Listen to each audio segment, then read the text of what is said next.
استثمر في ساعة بعد الشغل. اختاري حاجة انت بتعرفي تعمليها او انت بتعرف تعملها. بتعرفي تطبخي، بتعرف تكتب، بتعرفي تعملي ديزاينز، او انت شاطر في السوشيال ميديا وفي الاعلانات الممولة وغيره.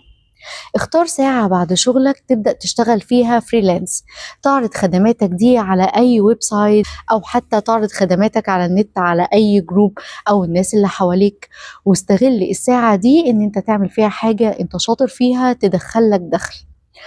الموضوع مش هيبقى سهل، وممكن في الأول ما يبقاش مجدي قوي وما يجيبلكش فلوس كتير قوي، وهتاخد وقت عشان تسوق لنفسك.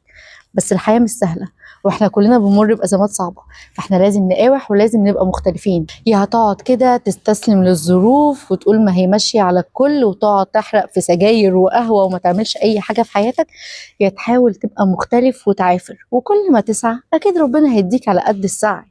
وخليك فاكر إن الزمن اللي احنا فيه ده المشاريع بتقوم فيه بالشطارة مش براس المال الكبير. لو انت عندك مهارة أو ما عندكش مهارة بس ممكن تتعلم مهارة جديدة، ده هيبقى كافي جدا ان انت ممكن تقوم مشروع يبدأ خطوة بخطوة، تقع وتقوم لحد ما بعد كده يبقى حاجة تسندك ويبقى مشروع أساسي تقدر ان انت تقوم وتكمل بيه.